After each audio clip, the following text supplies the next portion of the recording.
வணக்கம் அக்ஷரா அண்ணாமலை சேனல் நேர்களே, நான் உங்கள் அன்பான சயின்டிஃபிக் வேதிக் அஸ்ட்ராலஜர் அஸ்ட்ரோ அரஞ்சித் பேசுகிறேன். நல்லது நினைப்போம், நல்லதே நடக்கும். இந்த வீடியோவில் நம்ம என்ன பார்க்க போறோம்னா, தனுசு ராசிக்காரர்களுக்கு ஜூன் 2026 எத்தகைய ஒரு மாதமாக இருக்க போகுதுங்கிறது நம்ம பார்க்க போறோம். சயின்டிஃபிக் வேதிக் அஸ்ட்ராலஜி முறையில் துல்லியமாக இந்த மாதிரி பரிகாரங்கள், மூட நம்பிக்கைகள், மிகைப்படுத்தி பார்க்கறதெல்லாம் பார்க்காமல் உள்ளது உள்ளவாறு ஒரு கிரகம் ராசிக்கு இந்தந்த இடத்தில் இருக்கும் பொழுது எது மாதிரி ஒரு தாக்கத்தை கொடுக்கிறார், நம்மளுடைய கர்ம பலன் எப்படி செயல்பட போகிறது, இந்திய வேத ஜோதிட அடிப்படையிலான அந்த அருமையான சாஸ்திரம் நம்மளுடைய எந்த மாதிரி ஒரு பலாபலன்கள் கொடுக்கறதுக்கு சப்போர்ட் ஆகுது, தனுசு ராசிக்கு எந்த அமைப்பு இருக்குங்கிறது துல்லியமாக இந்த வீடியோவில் பார்க்க போகிறோம்.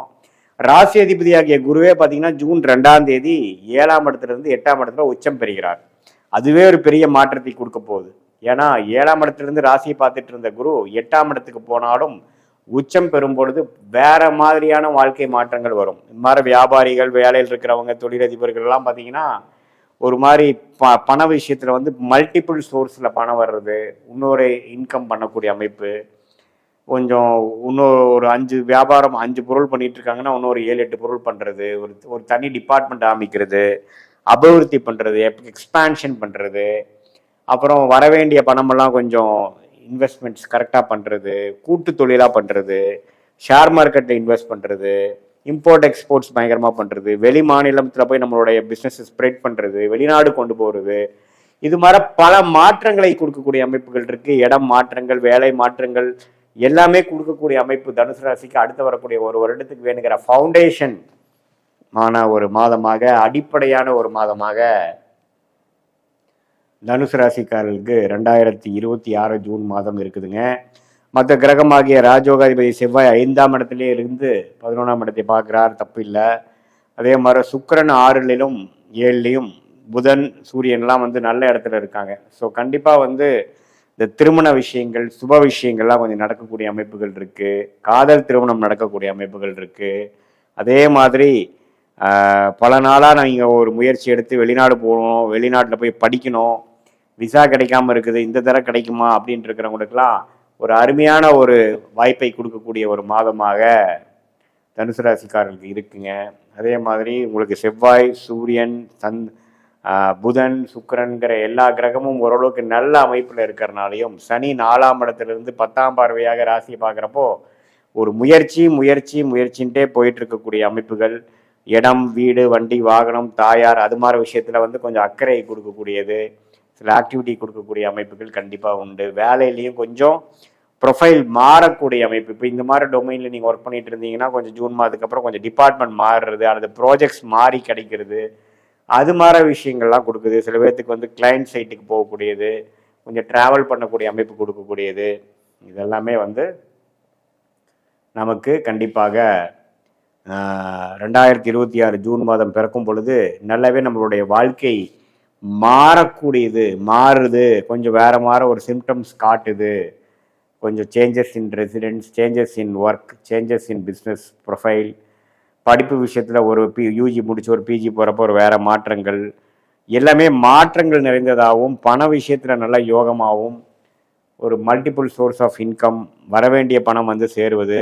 கணவன்னா மனைவி மூலமாக வர வேண்டிய பணம், மனைவினா கணவன் மூலமாக வரக்கூடிய பணம், பங்குதாரர் மூலமாக வர வேண்டிய பணம், சுப விரயங்கள் செய்து வர வேண்டிய பணம் எல்லாமே ஓரளவுக்கு நமக்கு சில பிரச்சனைகள் தீர்த்து எல்லாமே கொஞ்சம் வேற மாதிரி நம்மளை அடுத்த கட்ட நடவடிக்கைக்கு கொண்டு போகக்கூடிய ஒரு அடித்தளத்தை கொடுக்கக்கூடிய ஒரு அற்புதமான ஒரு மாதமாக இருக்குதுங்க. குழந்தை பேர் எதிர்பார்க்குறவங்களுக்கு குழந்தை பேர் வரக்கூடிய அமைப்புகள் உண்டு. அதே சமயத்தில் உங்களுக்கு திருமண விஷயங்களில் பார்த்தீங்கன்னா அது காதல் திருமணமாக இருந்தாலும் சரி, கலப்பு திருமணமாக இருந்தாலும் சரி, அரேஞ்ச் மேரேஜாக இருந்தாலும் சரி, இதுவரை நமக்கு ஒரு மாதிரியாக கைக்கு பக்கத்தில் நின்றுதுங்க அப்படின்ற மாதிரி இருக்கக்கூடிய அமைப்புகள்லாம் பார்த்தீங்கன்னா அப்போ டக்குன்னு முடிந்து அடுத்த ஸ்டேஜுக்கு போகக்கூடிய அமைப்பு. கல்யாணம் ஆகி பொண்ணை நம்ம வெளியூருக்கு அனுப்பிச்சிட்டோம், அது மாதிரி ஒரு அமைப்பை கொடுக்குறாரு. நம்ம பையன் வெளிநாட்டிலேருந்து வந்தான், ஒரு கல்யாணம் பண்ணிட்டு போயிட்டான் அப்படிங்கிற மாதிரி ஒரு நற்செய்தி வரக்கூடிய அமைப்புகள்லாம் தனுசு ராசி கொடுக்குதுங்க. இது ஒரு பொதுவான பலனை தவிர உங்களுடைய ஜென்ம ஜாதகத்தில் பிறந்த தேதி, பிறந்த நேரம், பிறந்த ஒரு எடுத்து வரக்கூடிய அமைப்பை பார்த்து நீங்கள் என்ன லக்னத்தில் பிறந்தீங்க, லக்னாதிபதி எப்படி இருக்கிறார், என்ன தசாபுக்திகள் போய் கொண்டிருக்கிறது, நீங்கள் வந்து தனுசு ராசியில் பூராட நட்சத்திரமா, மூல நட்சத்திரமா அல்லது உத்திராட நட்சத்திரமாங்கிறதெல்லாம் பார்த்து இப்போ என்ன தசை போய் கொண்டிருக்கிறது, அந்த தசநாதன் புக்திநாதன் ஜாதகத்தில் எப்படி இருக்கிறார், இப்போ கோச்சாரத்தில் நம்ம சொன்ன அந்த குரு பயிற்சி, சனி ராகு கேது பயிற்சி, செவ்வாய் சூரியன், இது மாதிரி மாதம் மாதம் மாறக்கூடிய அமைப்புகள் இருக்கக்கூடிய அந்த சஞ்சாரங்கள் எப்படி இருக்குங்கிறதா வைத்து பார்க்கும் பொழுது துல்லியமான பலன்கள் அடுத்து வரக்கூடிய ஷார்ட் டேர்ம் எப்படி இருக்கு, அடுத்து வரக்கூடிய உங்களுக்கு லாங் டேர்ம் ஒரு 6 months to 2 years எப்படி இருக்கு, எது மாதிரி திசையில நம்மளுடைய வாழ்க்கை பயணம் திரும்பக்கூடியதாக இருக்கிறது, எந்த நேரத்தில் நம்ம வேலை மாற்றங்கள் செஞ்சால் நல்லா இருக்கும், எந்த நேரத்தில் வேலையில் வந்து நம்ம பிஸ்னஸ் எக்ஸ்பேன்ஷன் பிஸ்னஸில் இறங்குறது, வெளிநாடு போகிறது, ஒரு விஷயத்துக்கிட்ட இன்னொரு விஷயம் போகிறது, எப்போ நம்மளுடைய கடன் பிரச்சனைகள் தீரும், எப்போ ஒரு விமோச்சனத்துக்குள்ளே போவோம், கடந்த 3-4 வருஷமாகவே ஒரு பிரச்சனையாக போயிட்டு இருக்கிற விஷயங்களுக்கு எப்போ தீர்வு கிடைக்கும் அப்படிங்கிற மாதிரி விஷயங்கள் வந்து நம்ம தசா புக்தி அந்தரம் சூக்ஷ்மம் வைத்து பார்க்கும் பொழுது துல்லியமாக சயின்டிஃபிக் வேதிக் அஸ்ட்ராலஜி முறையில் மிகைப்படுத்தாமல் அருமையாக எல்லா வயதினருக்கும் வேகக்கூடிய கிளாரிட்டி, அதாவது படிக்கிற குழந்தைங்களா இருந்தால் அடுத்த மேற்படிப்பு என்ன படிக்கலாம், எது மாதிரி விஷயங்களை போகலாம், கார்ப்பரேட் லைஃபா, ப்ரைவேட் செக்டாரா, கவர்மெண்ட் செக்டாரா, எது மாதிரி துறை நமக்கு நல்லா இருக்குது, வெளிநாடா, தொழிலா, வேலையா, எப்படி இருக்குது, அதே மாதிரி கல்யாணம் விஷயங்கள் எப்போ கல்யாணம் பண்ணலாம், நமக்கு லேட் மேரேஜா ஏர்லி மேரேஜா, இது மாதிரி விஷயங்கள் காட்டுது, குழந்தை பேர் விஷயங்கள், இது மாதிரி ஒன்று நம்மளுடைய ஜாதகத்தில் எப்படி இருக்குது, நம்மளுடைய கர்மா எப்படி இருக்குதுன்னு தெரிந்து அதுக்கு தகுந்த மாதிரி பாஸ்ட் நமக்கு சிங்க் ஆகுதா, ப்ரெசண்ட் எப்படி போகுதுங்கிறதெல்லாம் நம்ம ஜோதிட ஆலோசனை பண்ணும்பொழுது பார்த்து அதுக்கு தகுந்த மாதிரி முடிவுகளை நீங்கள் இப்போ அடுத்து வரக்கூடிய short term and long term ஃபியூச்சருக்கு வேணுங்கிற திட்டங்களை தீட்டி எடுக்க வேண்டிய சாய்ஸஸை கரெக்டாக எடுத்து,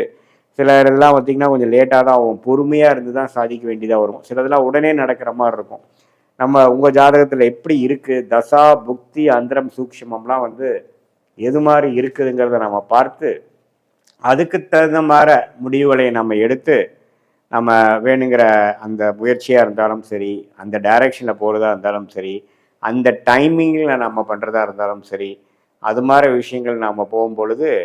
தேவையற்ற பண விரயங்கள், தேவையற்ற சமய விரயங்களை எல்லாம் தவிர்த்து எந்த மாதிரி விஷயங்கள் நமக்கு வந்து உகந்ததாக இருக்கிறதோ, அது வந்து வேலையாக இருந்தாலும் சரி, தொழிலாக இருந்தாலும் சரி, படிப்பாக இருந்தாலும் சரி, அதே மாதிரி மூத்த குடிமகன்கள்லாம் பார்த்திங்கன்னா எப்போ அவங்களுக்கு ஒரு செட்டில்மெண்ட் வரும், ரிட்டையர்மெண்ட் ஃபண்டு வரும், என்ன மாதிரி அவங்க வாழ்க்கையை அமைச்சிக்கலாம் 60 இயர்ஸ்க்கு அப்புறம், முன்னமே அவங்க ஏதோ கன்சல்டிங் பண்ணுற மாதிரி இருக்கா, அல்லது வீட்டோடு இருக்கிறது தான் நல்லதா, ஷேர் மார்க்கெட் அது மாதிரி விஷயங்களுக்கெல்லாம் போகலாமா,